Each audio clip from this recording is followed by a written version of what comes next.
और कन्यादान में क्या लाओगे? कोई फ्रिज देवे, कोई कूलर देवे, कोई टीवी देवे, कोई एसी देवे, तुम क्या लाओगे? आवाज तो बड़ी जोर की आवाज है, कन्यादान करेंगे। अब कैसे बोलती बंद है गई।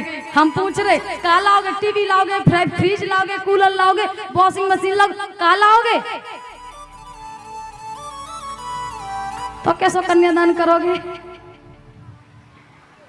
कहने का मतलब ये है कि बहुत सी माताएं वस्त्र लेकर के आती हैं। अरे वस्त्र की क्या बताऊं, वस्त्र भी वो लाती हैं संदूक में देख ले रही कोई रिटायरमेंट पड़ी हुई तो निकालने वाला भागवत में चढ़ाएंगे, कोई ना पहरे वहीं ठीक है। मतलब जिसका जो कुछ ना कहीं चले वो यहाँ चलता है। अभी अभी कुछ भाई साहबों ने हमसे खुले मांगे थे हमारे आचार्य जी से कि महाराज जी 500 रुपये के खुले दे दो, 1000 रुपये के खुले दे दो।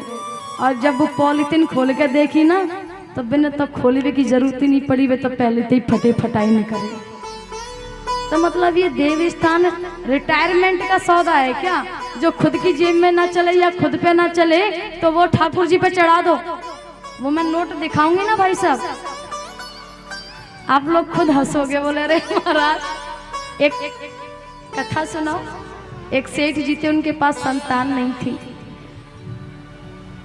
तो बाजार गया और पिलपिले अमरूद लिए उसने, सस्ते वाले, लोभी था ना, कंजूस था।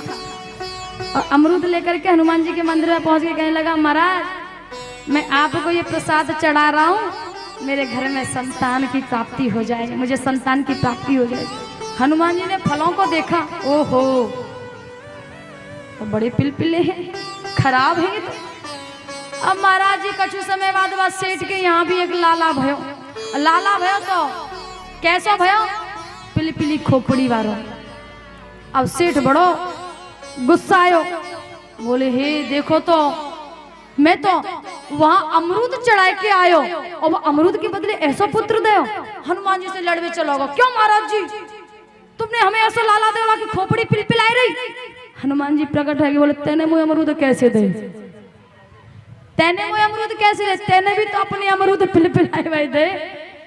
तो फिर जब तेने जैसे चढ़ायो वैसे ही तो ही मिलेगा।